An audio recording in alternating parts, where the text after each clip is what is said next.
최근에 구입한 책 중에서 이 나음보다 다름, 이런 제목의 책을 제가 구입했는데요. 이제 가끔씩 그 제목이 좋아서 이제 구입하는 경우가 있다고 말씀을 드렸는데, 이분도 그 경우입니다.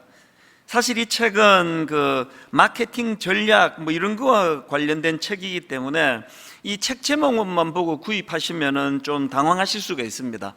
제가 이제 처음에 드리고 싶은 말씀이, 제가 설교 시간에 인용하는 책이라고 그 책이 다 뭐 구해서 보셔야 될 건 아니라는 것을 좀 말씀을 드리고 싶었는데요. 어쨌든 저는 이제 이 나음보다 다름, 이 제목 이 한마디가 저에게 굉장히 많은 생각을 하게 하고 또 묵상하는 그런 도구가 됐습니다. 그 책 뒷면에 보니까 경쟁하지 말고 차별화하라, 이게 브랜딩과 관련되고 마케팅과 관련된 그런 의미로 준 얘기지만, 목회자인 저에게 너무나 접목이 되는 겁니다. 목회를 하면서 경쟁하지 말고 차별화하라. 또 그 책 속에 그래도 나은 것이 아니라 다른 것이 이긴다. 그래서 여기서 말하는 나음을 제가 어떻게 적용해 보았냐 하면, 이제 이 세상의 구도는 그 나음을 향해서 나아가다가 보니 거기서 따라오는 불가피한 것은 경쟁, 더 경쟁을 속에서 내가 이 사람보다 내가 더 나아져야 되겠다, 이게 나음의 문제라면, 예수 믿는 우리가 추구해야 되는 것은 이 나음의 문제가 아니라 다름의 문제다. 우리가 추구하는 것은 다름이다. 다름을 추구해야 된다.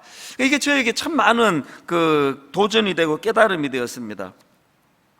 예수님께서 가르쳐 주신 산상설교도 사실은 이 세상과의 차별화, 이 세상과의 다름의 문제를 말씀하시는 거 아닙니까?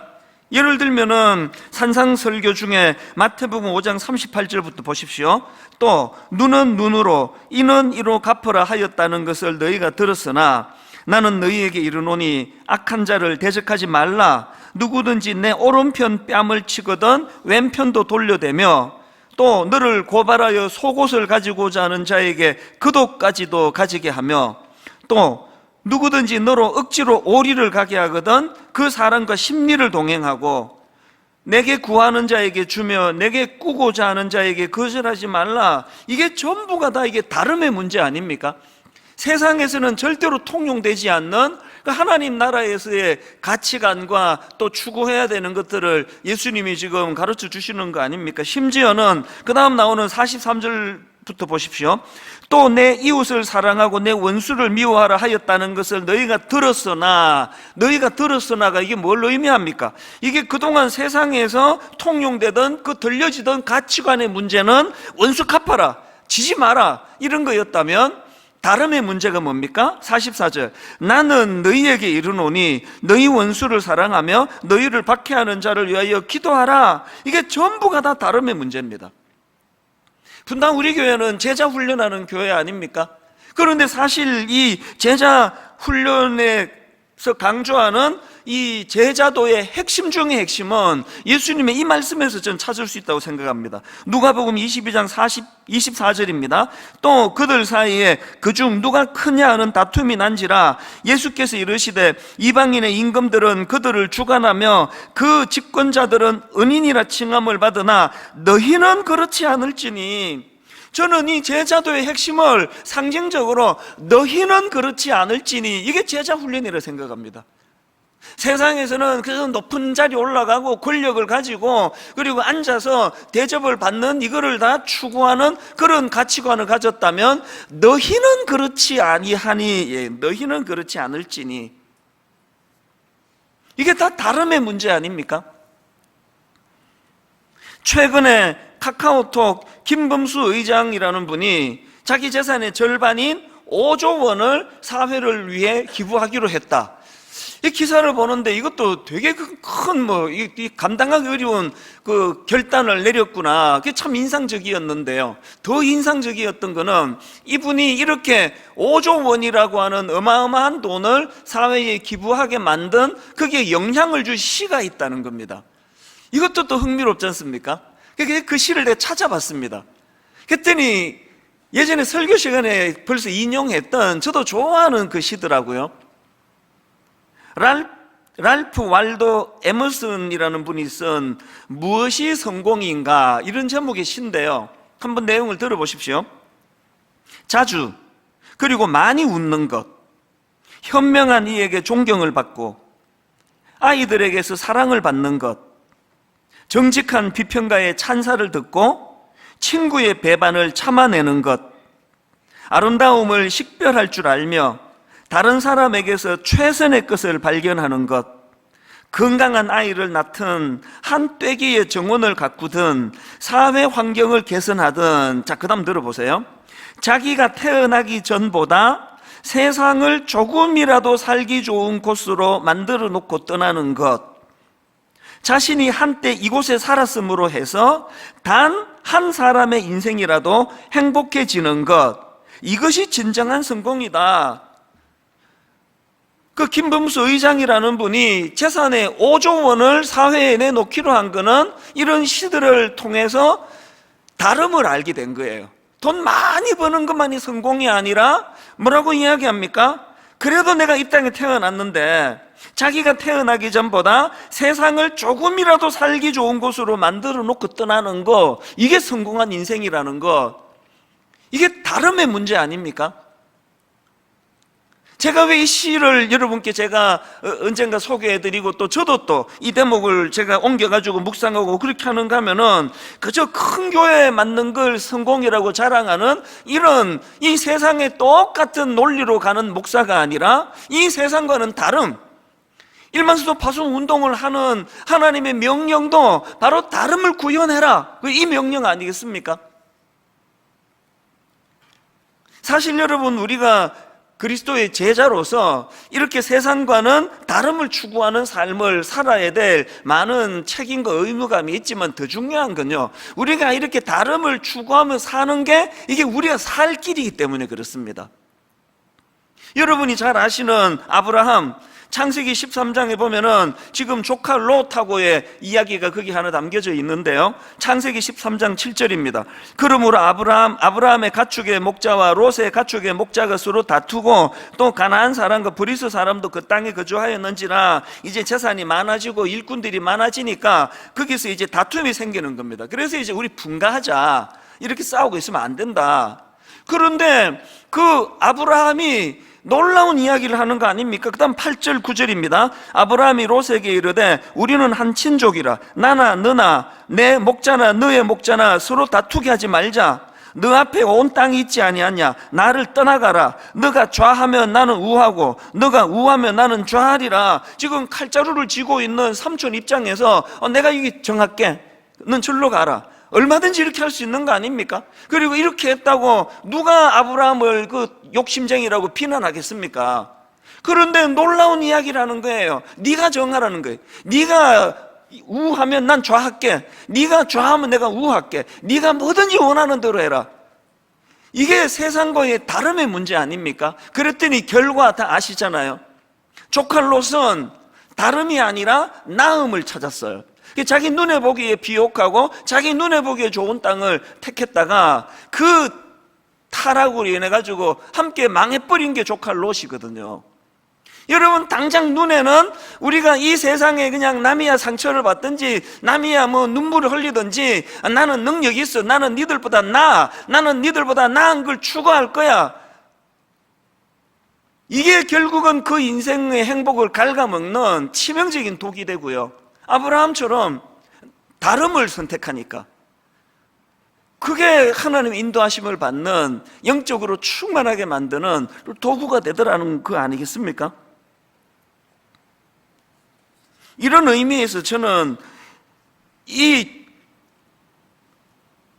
예수 믿고 변화된 이 땅을 살아가는 그리스도인이나 혹은 그들이 모여 이루는 교회라는 공동체나 결국 우리가 추구해야 되는 건 이건 이 다름의 문제다. 여러분, 초대교회의 사도행전 2장에서 이제 교회가 태동하는 그 과정을 성경이 묘사하는 것도 그 초대교회가 그 시대와 다름을 기록하는 거거든요. 자, 무슨 이야기냐? 여러분도 잘 아는 말씀입니다. 사도행전 2장 44절부터 보십시오. 믿는 사람이 다 함께 있어 모든 물건을 서로 통용하고 또 재산과 소유를 팔아 각 사람의 필요를 따라 나눠주며 날마다 마음을 같이하여 성전에 모이기를 힘쓰고. 이게 전부 다 지금 다름의 공동체라는 거예요. 다름의 공동체. 막 거기에 막 연예인도 나오고 막 유명한 어떤 막 사장님도 나오고 무슨 장관도 나오고 막 거기에 막 구성원이 대단하고 이런 구도가 전혀 아니고요. 그 구성원이 어떤 거에 대한 묘사보다도 다른 거예요. 한 번도 못 본 거. 아니 어떻게 막 물건을 서로 통용하고 막 재산과 소유를 팔아가지고 필요한 대로 나눠 쓰게 하고. 그래서 저는 그런 것들을 많이 꿈을 꿨는데요. 예배 들어오시다가 집에 안 쓰는 물건 같은 거 그냥 안 쓰는 물건은 안 되고 다시 좋은 거 이런 게 있으면 사가지고 문 앞에다 두고 예배 마치고 또 필요한 사람은 기꺼이 또 그거 가져가고. 그 한때는 저희가 새벽기도 마치고 나서 그런 것들을 추구했던 기억이 있거든요. 교회에서 원하는 대로 누군가가 그 쌀 같은 거를 헌금하면은 이렇게 쌀을 그냥 가만히로 쌓아놓고 기도하고, 어떤 분이 필요하면 또 그거 그냥 누가 가져갔는 거지 뭐 말할 필요도 없고. 이것들이 지금 다름의 문제를 구현하는데, 언제부턴가 교회가 이 다름을 추구하다가 점점 나음을 추구하면서 비극이 찾아오는 거잖아요. 큰 교회와 작은 교회가 경쟁 구도가 되고, 또 교회 안에서도 이 집사님과 저 집사님이 봉사하고 무슨 자리 가지고. 그래서 저는 장로 선거, 안수입사 선거 이런 거를 통해서 마음 아픈 이야기를 종종 듣거든요. 이게 나음의 문제로 가게 되면 거기에 반드시 경쟁이 들어오게 되고, 그러면 상처를 받게 되거든요.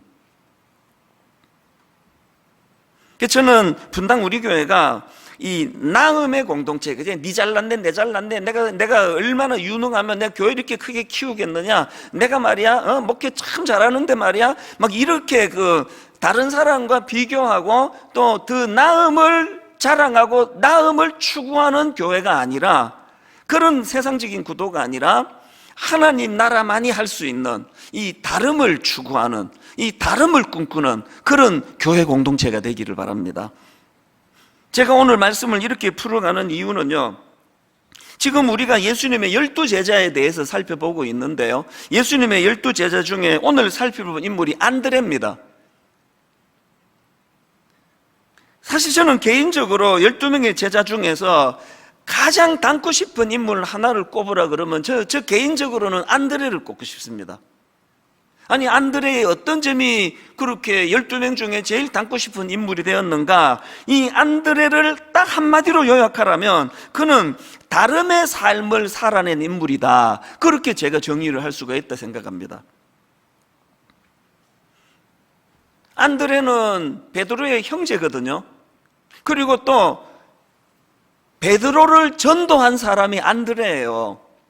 그 내용이 요한복음 1장 41절에 나옵니다. 그가 먼저, 이 안드레입니다. 이 그가 먼저 자기의 형제 시몬을 찾아 말하되 우리가 메시아를 만났다 하고 데리고 예수께로 오니. 여기 나오는 시몬이 베드로 아닙니까? 아니, 안드레가 지금 베드로를 전도했단 말이에요. 그런데 이 베드로가 점점 막 성격도 갈갈하고 막 적극적이고 그러니까 점점 이제 막 영향력을 미치더니 뭐 수제자가 됐어. 수제자. 그리고 또 기록할 때 뭐 베드로가 또 맨 앞에 나오잖아요. 베드로의 영향력이 점점 이제 퍼져나가더니요, 지금 카톨릭에서는 베드로의 존재를 너무 크게 부각을 시킨 나머지 베드로를 일대 교황이라고 그럽니다. 그래서 예수 안 믿는 사람들도 베드로 아세요? 그럼 다 압니다. 베드로 모르는 사람 아무도 없습니다. 근데 안드레라고 들어보셨어요? 그럼 아무도 몰라요. 안드레 김? 이렇게 이야기합니다. 안드레에 대해서는 예수 안 믿는 사람, 심지어 예수 믿는 사람 중에 초신자들은 안드레를 잘 모르실 거예요. 아니, 이게 보통 문제입니까? 내가 전도했는데. 그리고 또 제가 방금 베드로와 안드레가 형제라 그랬는데요, 또 다른 형제가 있죠. 야고보와 요한도 이제 형제 아닙니까? 두 집안에 베드로, 안드레, 야고보, 요한 이 네 명인데요. 지난주 설교 기억하십니까? 이 네 사람 중에 안드레만 쏙 빠지고 베드로, 야고보, 요한이 가장 영향력을 많이 미치던 선도 그룹이에요.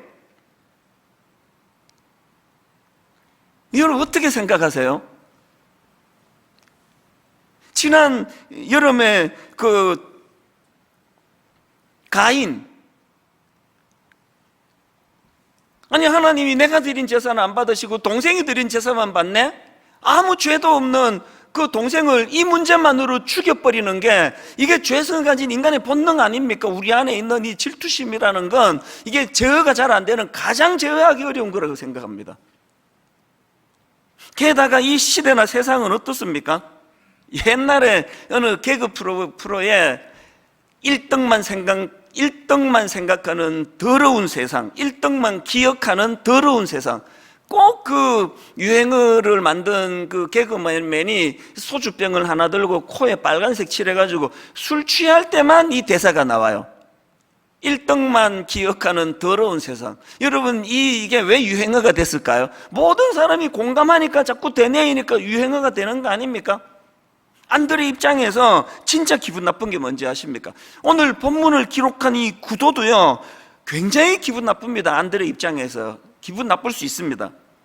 자, 오늘 본문 말씀을요 다시 한번 이제 은혜 받으려고 읽지 말고 이 세상의 그 어떤 세속적인 생각의 기준으로 이 본문의 흐름을 한번 보십시오. 이 구도를요 12명의 제자 명단이 나오는데요 제일 먼저 16절에 베드로가 나오는데 16절을 보십시오. 이 12를 세우셨으니 시몬에게는 베드로라는 이름을 더하셨고, 호텔로 치면 베드로한테 독방을 주었습니다. 독방. 16절 한 절을 베드로만 기록했습니다. 그리고 베드로에 대하여 부연 설명까지 붙여놨습니다. 그 다음 17절에는 2인실을 줍니다. 2인실. 자, 17절을 보십시오. 또 세베대의 아들 야고보와 야고보의 형제 요한이니 이 둘에게는 보아너게 곧 우레의 아들이란 이름을 더하셨으며, 여기도 보면은 야고보와 요한 형제 이름을 기록하면서 부연 설명까지 덧붙여 놓습니다. 그리고 맨 마지막에 19절 또 가룟 유다니 이는 예수를 판자더라. 이 가룟 유다는 또 악한 놈이라 가지고 또 거기에 부연 설명하고 또 독방을 줬네요. 이것도 저것도 아닌 게 안드레와 그 다음 사람입니다. 자, 그 앞에 나오는 18절을 보십시오. 또 안드레와 빌립과 바돌로메와 마테와 도마와 알페오의 아들 야고보와 미 다데오와 가나나인 시몬이며, 이거 안드레 입장에서 이거 엄청 기분 나쁜 거 아닙니까? 아니 우리 형은 이름 옆에 설명도 붙이고 독방 내주고, 우리는 아무 설명 없이 이름만 쭉 열거해 놓는 거. 제가 이거를 흥미롭게 보면서 지금 저자인 마가가 기능적으로 이제 강조점을 두면서 기록을 한 것 같은데, 마가가 이렇게 기록할 수 있는 자신감이 어디서 나옵니까? 이렇게 기록해서 안드레가 상처받을 사람이 아니라는 걸 알기 때문에 이렇게 하는 거 아닙니까? 목회가 힘든 교회 가면은요 뭐라고 쓰면은 또 이거 김 권사님 또 화낼 텐데, 또 저렇게 하고 나면 또 이 박 권사님이 또 화낼 텐데, 목회가 굉장히 힘든 거예요. 그게 제가 이런 면에서 안드레를 제가 존경하는 포인트가 하나 있는데요, 이 안드레는 지금 자기가 전도했던 자기 형제 베드로가 수제자가 되고 많은 영향력을 미치고, 자기는 그 형제 그늘에 갈려가지고 그 낮은 자리에 처한 것 같은 이런 상황을 개의치 않더라는 거예요. 그래서 그는 이름 없이 자기 그 형의 명성에 비하면은 너무나 이름 없이 그냥 쭉 열거만 되는 그런 그 3등 칸에 써놓은 것 같은 이런 대우를 받는지 모르지만 상징적으로 드리는 말씀이죠. 안드레가 가진 귀함이 뭡니까? 자기가 유명해지는 것이 인생의 초점이 아니고, 누구를 통해서든지 간에 주님의 영광이 드러나고 하나님의 나라가 드러날 수만 있다면 그게 무슨 상관인데요? 이런 이미지를 풍겨주는 안드레이기 때문에 저는 12명 중에서 안드레를 제일 닮고 싶고 또 제일 존경하는 마음이 생기더라. 그 말씀을 제가 드리는 거예요. 인생은요 이 세상의 가치관에 속기 때문에 너무나 처참하게 낭비하며 보내는 겁니다. 여러분이 다 아시는 그 음악가 살리에르 아시죠? 모차르트를 질투해가지고 뭐 영화도 나왔잖아요. 사실 이 살리에르 자체도요, 어마어마한 음악가라고 그러잖아요.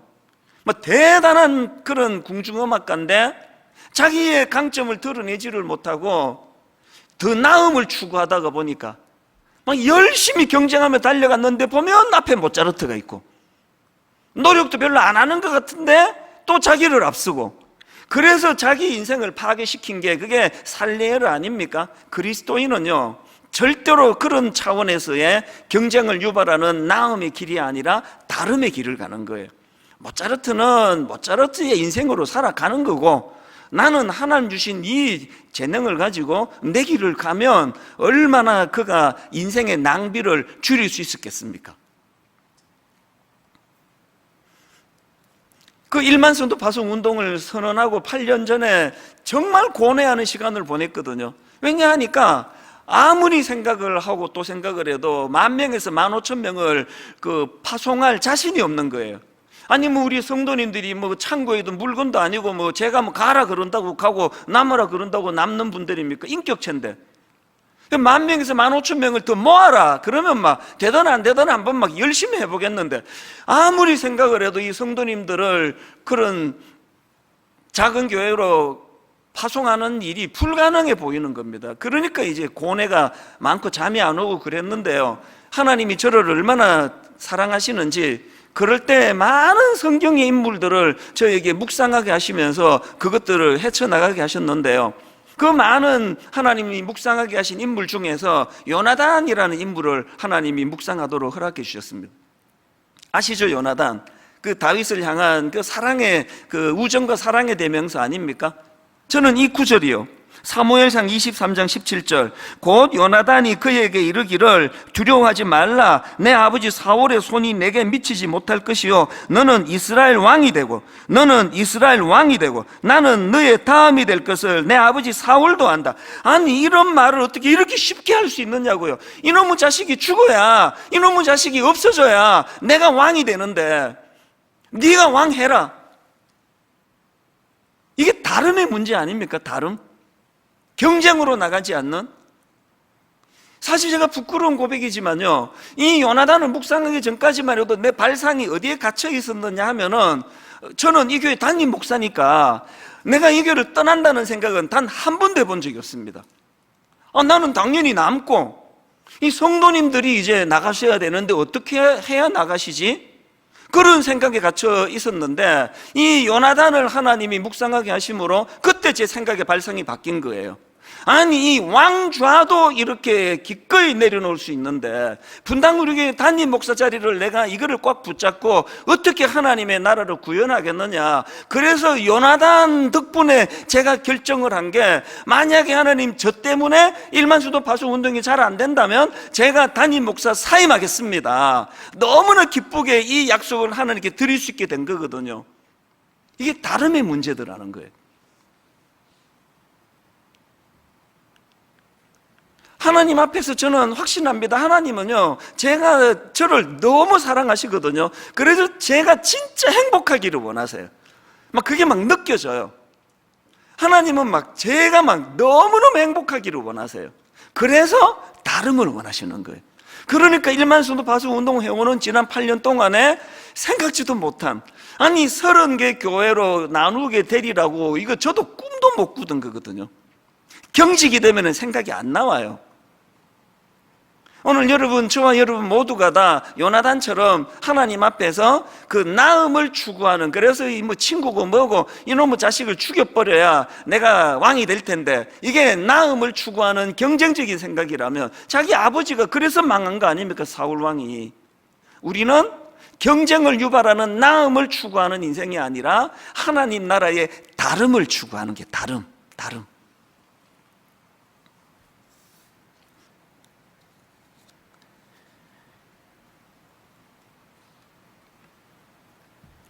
오늘 저와 여러분이 이 안드레라는 한 인물을 통해서 그동안의 우리의 삶을 한번 점검해보고 무엇 때문에 난 인생이 이렇게 피곤한가, 또 무엇에 나는 쓸데없는 에너지를 이렇게 많이 낭비하고 있는가, 이런 것들을 좀 점검하면서 이제 하나님, 저는 다름, 나음이 아닌 다름을 추구하는 인생이 되기를 원합니다. 그래서 저는 이런 안드레의 다름의 삶을 추구하기 위해서 우리가 해야 될 두 가지 훈련이 있다고 생각합니다. 첫 번째 훈련이 뭐냐? 작은 것의 가치를 인식하기예요. 안드레에게 이 의식이 있기 때문에 다름이 가능한 거거든요. 여러분, 오병이어의 기적 다 아시잖아요. 여러분, 이 오병이어의 어린아이의 그 보리떡 5개와 물고기 2마리로 장정 남자만 5,000명을 먹이신 이 기적의 사건의 출발이 안드레의 안목에서부터 시작했다는 거 혹시 아십니까? 이게 무슨 말씀이냐? 자, 요한복음 6장 5절입니다. 많은 군중들이 모여 있는데 6장 5절, 예수께서 눈을 들어 큰 무리가 자기에게로 오는 것을 보시고 빌립에게 이르시되 우리가 어디서 떡을 사서 이 사람들을 먹이겠느냐 하시니, 그랬더니 제자 빌립이 막 이제 머리를 굴립니다. 7절, 빌립이 대답하되 각 사람으로 조금씩 받게 할지라도 200데나리온의 떡이 부족하리이다. 이렇게 그냥 머리 굴리며 계산하고 돈 계산하고 있을 그때에 안드레는 완전히 다른 발상으로 다가갑니다. 자, 8절과 9절입니다. 제자 중 하나 곧 시몬 베드로의 형제 안드레가 예수께 여짜오되 여기 한 아이가 있어. 여러분, 저는요 오병이어의 가장 핵심되는 말씀이 한마디라 생각합니다. 여기 한 아이가 있어. 저는요 오병이어의 물고기 5마리, 보리떡 2개, 이 거꾸로 얘기했나? 보리떡 5개와 물고기 2마리, 뭐 거꾸로고 뭐고 관심 없습니다. 그게 초점 아닙니다. 여러분, 물고기가 뭐 7마리든 10마리든 이게 중요한 게 아니고, 오병이어의 기적의 가장 중요한 핵심 단어를 꼽으라면 여기에 한 아이가 있어요. 왜 그렇습니까? 그 당시로 그 아이의 존재는요 미미하게 짝이었습니다. 오죽하면은 같이 먹었는데 애들은 개수에 넣지도 않느냐고요. 눈길을 끌지 못하던 그 당시 아이들, 그렇게 무시하던 아이들인데 안드레는 그 무시당하던 아이, 여기 한 아이가 있어. 이 주목받지 못하는 이 한 아이가 가지고 있는 그 재료도 주님의 손에 붙들리면 위대한 도구가 될 수 있다. 이게 제가 발견한 안드레가 가진 작은 것의 가치를 인식하는 태도 아닙니까? 작은 것을 무시하지 않고 작은 것의 가치를 인식했던 그 안드레가 있었기 때문에 그 아이를 예수님께 데려갈 수 있었고, 거기서부터 기적이 출발하게 된 거 아닙니까? 지난주 제가 설교 시간에 강점으로 일하시는 예수님 이렇게 막 열심히 제가 설교했는데 꽤 많은 분들이 설교 듣고 그랬을 거예요. 강점으로 일하시는데 목사님, 저는 강점이 없습니다.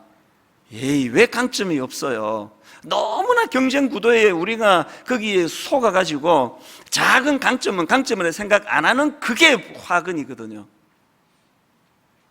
여러분, 하나님께서 여러분에게 주신 드러나지 않지만 그 작은 그 무엇을 소중히 여기는, 그래서 여러분, 분당 우리 교회는요 대형 행사가 없는 교회예요. 우리 교회 다니시는 분 지난 수년 동안 큰 이벤트를 가지고 행사하는 거 봤습니까? 우리 교회 행사 없습니다.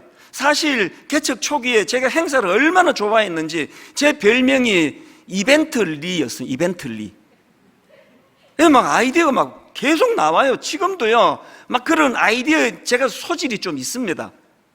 근데 이를 악물고 참아요. 분당 우리 교회 대형 행사 안 한다. 왜 안 합니까? 교회가 이렇게 대형 행사 위주로 가다 보면은 교역자들은 막 거기 동원돼가지고 진이 다 빠지고 성도 돌보고 신방하고 그럴 여력이 생기지 않습니다. 그러면 성도들은 점점 존재가 작아지는 거 아닙니까? 저는 뭐 자신 있게 말씀드립니다. 우리 교구 목사님들이 손이 안 닿아서 뭐 그런 일은 있을지 몰라도, 그래서 누가 그러더라고요. 아니, 이 큰 교회에서 교구 교육자들이 성도들을 이렇게까지 알뜰살뜰 살피느냐, 성도들만으로 안 되니까 순장님도 거기에 동력자가 돼가지고, 그래서 저는 이벤트하고 막 신문에 맨날 이름 나오고 시끌벅적한 교회가 되는 것보다, 그런 거 하나도 하지 않더라도 저 구석진데 홀로 울고 있는 한 성도님의 눈물을 볼 수 있는 교회가 되기를 바랍니다. 왜? 교회는 그 작은 한 사람을 귀히 여기는 공동체이기 때문에 그렇습니다. 이게 작은 것의 가치를 인식하는 태도로 할 수 있고, 그런가 하면 두 번째로 우리가 훈련해야 되는 게 하나 더 있는데요, 조용한 영향력의 가치를 인식하기. 이건 무슨 뜻이냐? 여러분, 베드로를 제가 의식해서 이런 제목을 붙여본 거예요. 베드로는 시끌벅적한 영향력이에요. 베드로는 막 대놓고 영향력. 그래서 사도행전 가보면은 막 베드로는 대단합니다. 막 한 번 설교에 막 3,000명씩 회개하고 돌아오게 만들고 그냥 기적을 베풀고 막 굉장한 일들을 행하는 게 베드로예요. 여기에 반해가지고 안드레는 존재감이 없었던 사람이에요. 기껏 안드레는요, 한 사람 주님 앞에, 자기 형제 주님 앞에 인도하고, 존재감도 없는 주님께 데리고 오고, 그리고 또 요한복음 12장에 보면은 그 헬라인 몇 사람이 빌립을 찾아와가지고 예수님을 좀 만나고 싶다 그랬더니 이상하게도 빌립이 그 사람들을 안드레에게 데리고 가요. 뭘 의미할까요? 짐작컨대 이런 그 관계적인 거, 이 작은 숫자의 사람들을 잘 다루고 만지고 그들을 헤아릴 줄 아는 사람은 그게 안드레였다. 그래서 안드레에게 데려가지 않았는데, 이건 제 그냥 추측이지만, 여러분, 오늘 이 시대는요, 한 방에 3,000명을 그냥 뒤집어 놓는 베드로 같은 사람이 영웅이고, 베드로 같은 사람이 주인공이 되는 세상이고, 그래서 1등만 기억하는 더러운 세상이라고 술이 취해 비틀거리게 만드는 세상이지만, 여러분, 하나님 나라는 그 안드레 같은 존재감이 별로 없는 그런 막 대대적인 시끌벅적한 영향력은 미칠 수 없었지만, 제가 안드레를 존경하는 게 뭡니까? 비록 안드레는 한 번에 3,000명을 회개시키는 베드로와 같은 대단한 능력은 갖고 있지 않았지만, 바로 그 대단한 베드로를 주님께 인도한 사람이 안드레라는 거예요. 모두가 다 주인공이 되겠다고 한다면 소음이 난무할 거예요. 제가 초등학교 2학년 때 아폴로 11호, 그 69년도로 기억하는데요, 인류 최초로 인간이 달에 발을 디뎠다. 그래서 이제 닐 암스트롱, 제가 국민학교 2학년 때 알게 된 이름이에요. 닐 암스트롱, 최초로 달에 발을 디딘 인간. 그런데 최근에 제가 되게 재밌는 거 하나 새로 알았습니다. 그때 닐 암스트롱만 발을 디딘 게 아니고요, 바로 20분 뒤에 버즈 올드린이라는 우주사도 바로 20분 뒤에 발을 디뎠는데, 1등만 기억하는 더러운 세상. 아무도 버즈 올드린을 몰라요. 안드레가 그래서 이 버드 올드린이 막 우울증도 오고 뭐 그랬다는 그런 그 프로를 제가 우연히 봤거든요.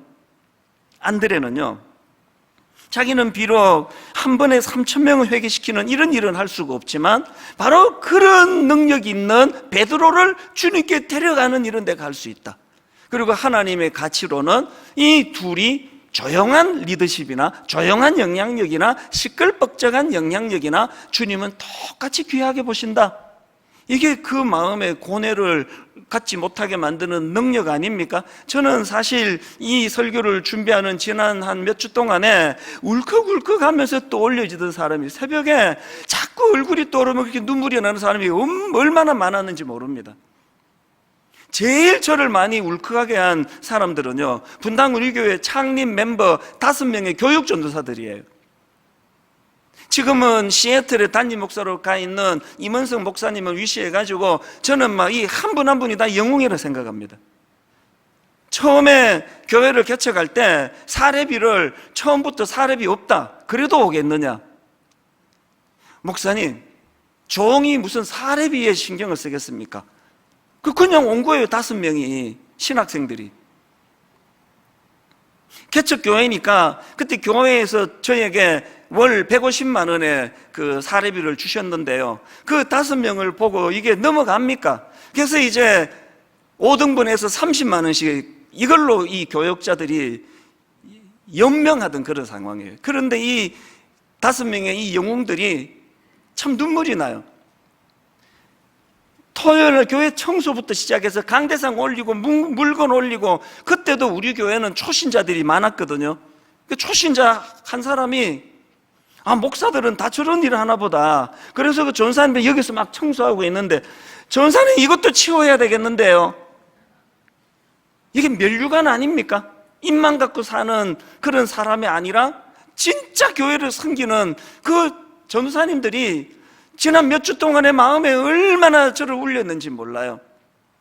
그런가 하면은 청소년 사역하던 동안에 이름 없던 수많은 주일학교 선생님들, 제가 맨 처음에 대구 서문교회라는 교회에서 교육전서 사역했는데 그 분들 생각하면 지금도 눈물이 납니다. 끓인 초등학교 5학년 부서를 제가 처음 맡았는데 그 하나이를 놓고 얼마나 뜨겁게, 시간 지나고 이찬수라는 이름만 남았지만 하나님 나라에는 이 교사분들의 이름이 더 크게 기록되어 있으리라고 저는 믿습니다. 분당 우리 교회가 19년이 지나고 그 5명의 전도사 이름은 다 잊혀져 갔지만 남은 건 이찬수 담임 목사 이 한 사람밖에 남아있지 않지만 저는 확신합니다. 하나님 나라에 그들이 저보다 더 큰 상급으로 자리 잡게 되리라고 믿습니다. 조용한 영향력을 미치는 하나님 나라의 일꾼들. 오늘 결론을 저는 이렇게 맺기를 원합니다. 여러분, 우리 인생의 행복의 비결은요, 경쟁을 유발하는 차원에서의 나음을 추구하는 인생이 아니라, 그래서 나 성공했어, 나 큰 교회 만들었어, 나 사업이 아주 번창해, 나 돈 많이 벌었어, 이런 것으로 우리를 행복하게 하는 게 아니라 우리 인생은 하나님 나라의 다름의 가치관으로, 다름의 가치관으로.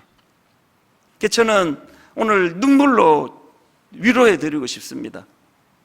우리 교회 초창기에 너무나 교회를 위하여 헌신했던 그분들이 이제 20년의 세월이 지나고 연세가 드시고 은퇴를 하시고 그 존재감이, 겉으로 보기에 존재감이 너무 작아지는 아픔을 저는 계속 경험하고 있는데, 그분들이 사실은 분당 우리 교회의 가장 큰 거목들이라는 사실을 성령님이 깨닫게 해주시기를 바랍니다.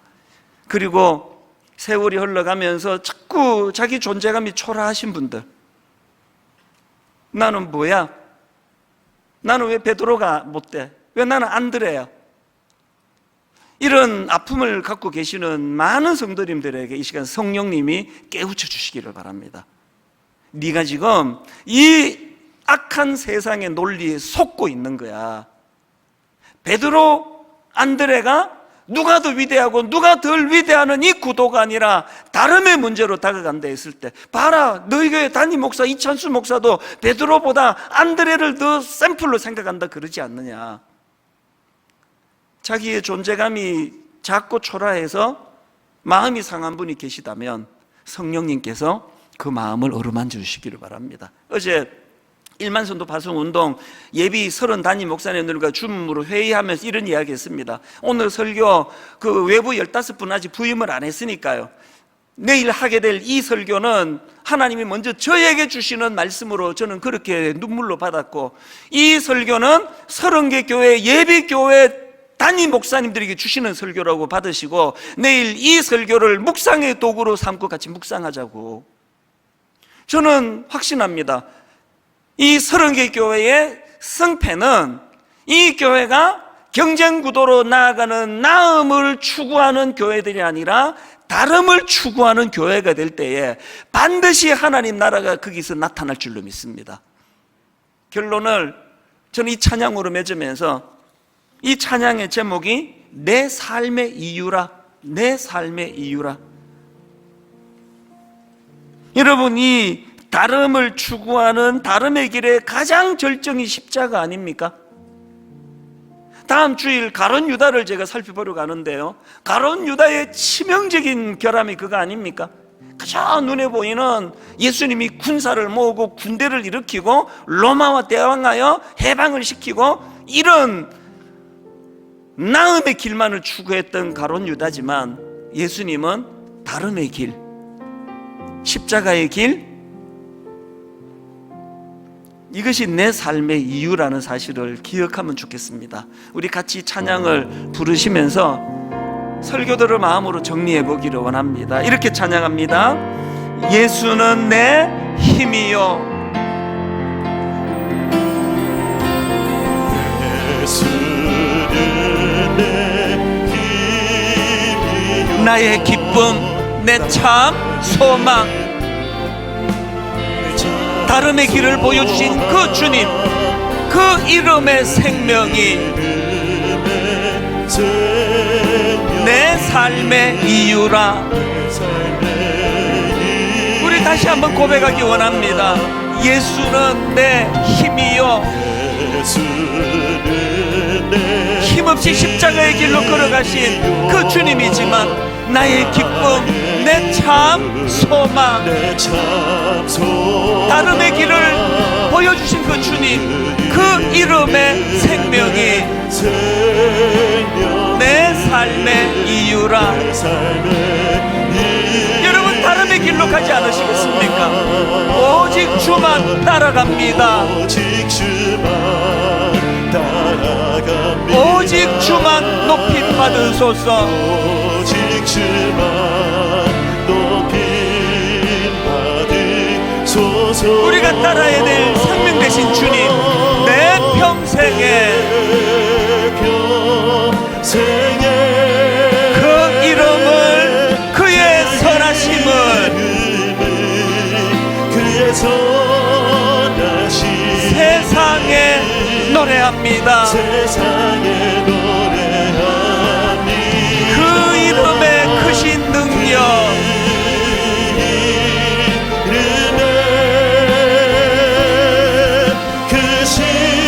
영원한 생명이 내 삶의 이유라. 저는 이 설교를 준비하는 동안에 떠올렸던 인물이 너무너무 많아서 감사했습니다. 오늘도 베드로처럼 주인공처럼 화려하게 헤집고 다니는 일은 하지 못했다 할지라도 안드레처럼 그저 넉넉히 자기에게 맡겨진 그 일하면서 스스로 비교하지 않고 비교당하지 않고 그것 때문에 자기를 초라하게 생각하지 않고, 저는 소원합니다. 오늘 이 설교가, 이 예배가 바로 그런 자들에게 성령의 위로가 있는 예배가 되기를 원합니다. 찬양을 부르시는 동안에 성령님이 그렇게 위로해 주시면 좋겠어요. 어떻게 네가 작은 자냐? 아니 어떻게 네가 작은 자냐? 네가 어떻게 초라한 자냐? 너는 베드로와 같은 어마어마한 3,000명을 회개시키는 일은 못했을지 몰라도 바로 그 베드로를 주님께 인도한 안드레 같은 존재 아니냐? 세상의 악한 논리에 놀아나지 않으면 좋겠다. 다름의 길을 걸어가신, 가장 초라한 길을 걸어가신 그 예수 그리스도, 그 길이 참된 길이라. 우리 2절 찬양하는 동안에 성령님께서 그 마음을 우리 안에 회복시켜 주시기 원합니다. 내가 사나 죽거나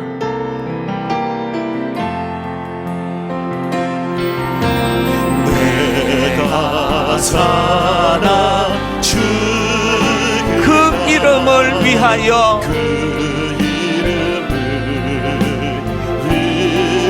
내 모든 것 다 드리니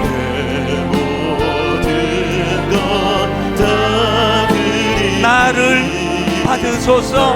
여러분, 우리 다시 한번 자신감을 가지고 힘을 넣어서 내가 사나 죽으나, 어떤 자리에 처해 있든지 간에 그 이름을 위하여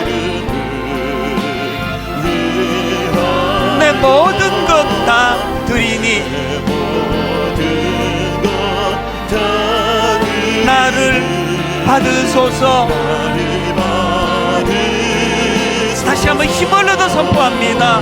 오직 주만 따라갑니다. 오직 주만 높임 받으소서. 결코 초라하지 않는 목소리, 결코 초라한 우리 인생을 가지고 내 평생에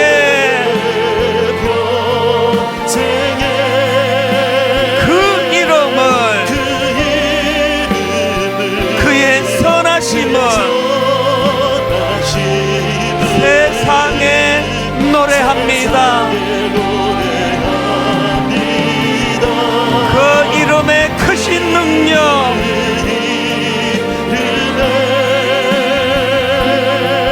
크신 능력, 영원한 생명이 내 삶의 이유라. 우리 다시 한번 이렇게 선포하며 나갑니다. 오직 주만 따라갑니다. 다 자리에서 일어나셔서 오직 주만 높임 받으소서. 우리 삶에 우리 자신에게 확신을 가지며 내 평생에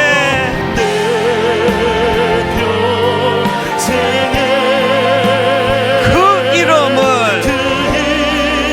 그의 선하심을 세상에 노래합니다. 그 이름의 크신 능력,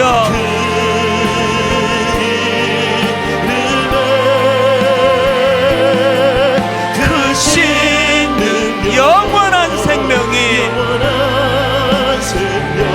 내 삶의 이유라. 성령이 계시네, 성령이 계시네. 할렐루야, 함께 하시네. 비록 좁은 길을 걸으며 그러나 밤낮 기뻐하는 것, 주의 영이 함께함이라. 우리 확신을 가지고 다시 한번 성령님을, 성령의 은혜를 사모하며 성령이 계시네. 할렐루야, 함께 하시네. 좁은 길을 걸으며 밤낮 기뻐하는 것, 주의 영이 함께함이라.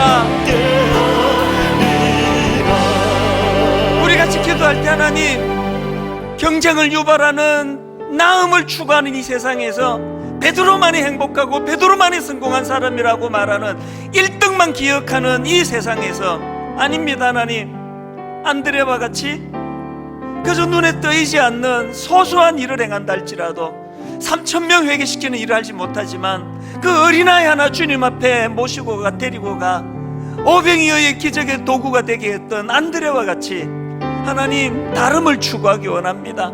결단코 세상 가치관에 속아서 우리 자신을 초라한 자리로 나아가지 않게 하여 주시옵소서. 하나님, 이 교회는 하나님 그 다름을 추구하는 공동체 되게 하여 주시옵소서. 우리 한 목소리로 통성으로 주신 은혜도로 같이 기도하기 원합니다. 기도하시겠습니다. 살아계신 하나님 아버지, 하나님의 은혜를 이 시간 사모합니다. 하나님의 은혜를 갈망합니다. 살아계신 하나님, 오늘 우리가 아버지 경쟁을 유발하는 나음의 길로 저 사람보다 내가 더 나아야만 할 수밖에 없는 그 나음의 길을 피곤하게 걸어가는 우리 인생 길 가운데 하나님, 다름의 길을 걸어가기 원합니다.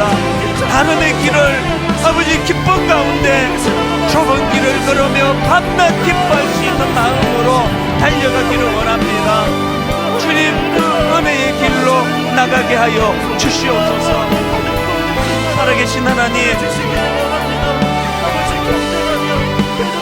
화려한 군대를 만들고 군대를 동원하며 그렇게 로마 정복하며 나아가는 그 화려한 길이 아니라 낮고 치만한 자리로 오셔서 그저 십자가의 길로 묵묵히 걸어가셨던 그 다름의 길을 걸으시던 주님, 우리가 추구하며 나아가야 될 길이 그 길인 줄로 믿습니다. 오 하나님, 그 다름의 길을, 좁은 길을 걸으며 밤낮 기뻐하며 걸어갈 수 있도록 인도하여 주시옵소서.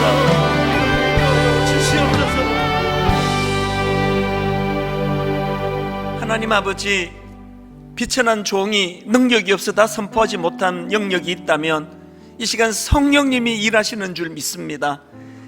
계속 우리를 초라하다 너는 한계 없다, 너 같은 게 얼마나 초라한지를 아느냐, 이 악한 세상의 속삭임에 거기에 속아 넘어가 늘 자기를 초라하게 생각하며 나는 너무나 비천한 존재라고 그렇게 우울해하는 많은 성도님들에게 오늘 성령님 3,000명을 회개시키는 베드로만이, 그 화려함만이 성공한 인생이 아니라 안드레처럼 참 이름 없이 형의 그늘에 가리어 묵묵히 자기에게 맡겨진 그 일을 비교식으로 자기를 괴롭히지 않고 감당했던 그 안드레도 하나님 앞에 똑같은 너무나 위대한 하나님의 제자였음을 가르쳐 주셨듯이 오늘 하나님, 우리가 그런 세상에 비교를 자아내는 나음을 향해 목마르게 달려가는 인생이 아니라